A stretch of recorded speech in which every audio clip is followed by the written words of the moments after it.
অল্প করে ঘি দিয়ে একটু নাড়াচাড়া করে নামিয়ে নেব।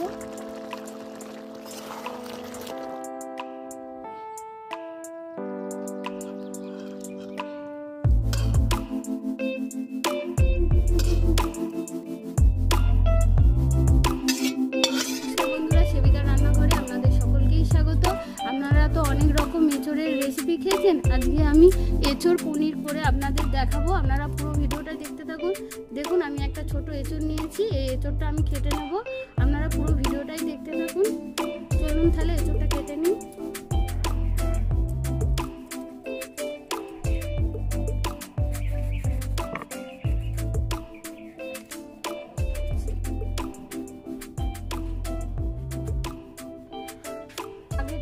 জলে হলুদ আর নুন দিয়ে রেখেছি, এর মধ্যে আমি কেটে রাখা এঁচোড়টা দিয়ে দিচ্ছি।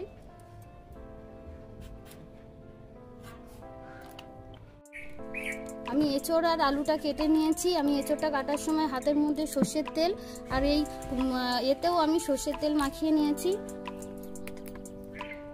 উনুনটা ধরিয়ে কড়াটা বসিয়ে দিলাম। আমি একটা ভাজা মশলা তৈরি করে নেব।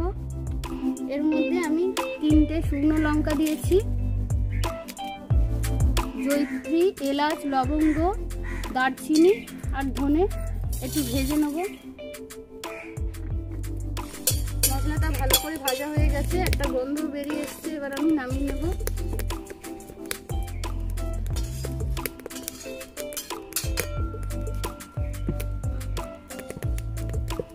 এবার আমি এঁচোড় আর আলুটা সিদ্ধ করে নেব।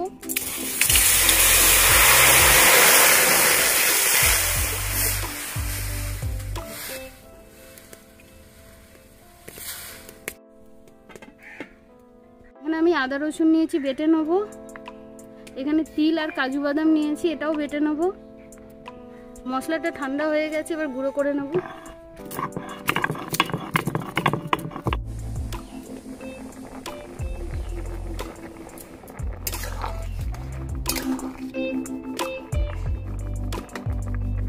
এঁচোড় আলু সিদ্ধ হয়ে গেছে, এবার আমি নামিয়ে নেব।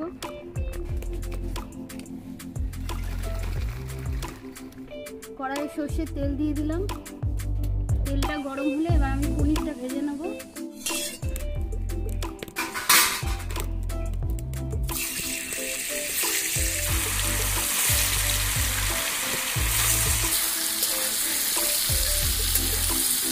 পনিরগুলো লাল লাল করে ভেজে নিয়েছি, এবার তুলে নেব।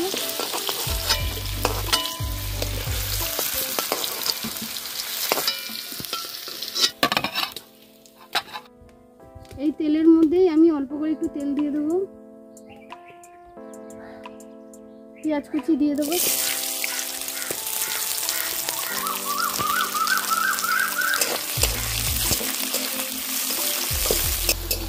পেঁয়াজটা একটু লাল লাল করে ভেজে নিয়েছি।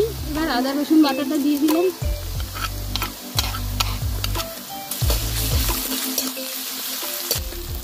টমেটো কুচি দিয়ে দিলাম।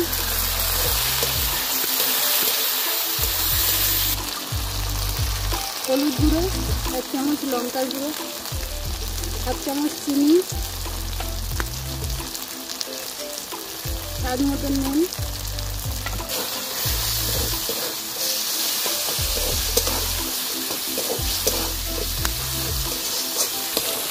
মশলাটা ভালো করে কষিয়ে নিয়েছি, তেলও ছেড়ে দিয়েছে। এবার আমি কাজু বাদাম আর পোস্ত বাটাটা দিয়ে দেবো।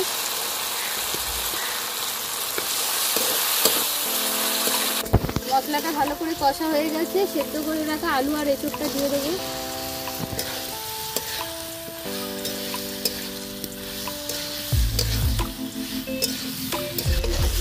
এঁচোড় আর আলুটা ভালো করে মশলার সাথে কষিয়ে নিয়েছি, এবার জল দিয়ে দেবো।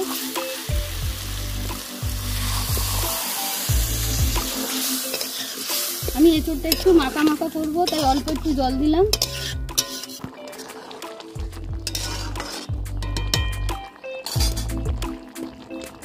এক চামচের মতন ভেজে রাখা মশলাটা দিয়ে দেবো।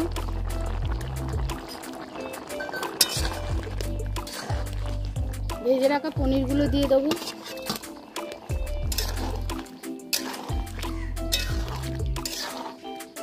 অল্প করে ঘি দিয়ে একটু নাড়াচাড়া করে নামিয়ে নেব।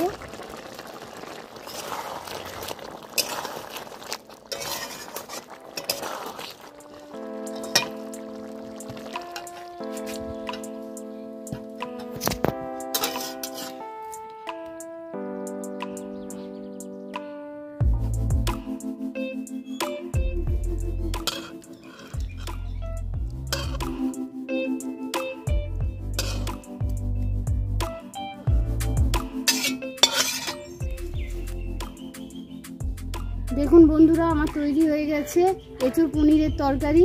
খেতে খুব সুন্দর হয়, বাড়িতে আপনারা বানাবেন। সবাই ভালো থাকবেন, সুস্থ থাকবেন। ধন্যবাদ।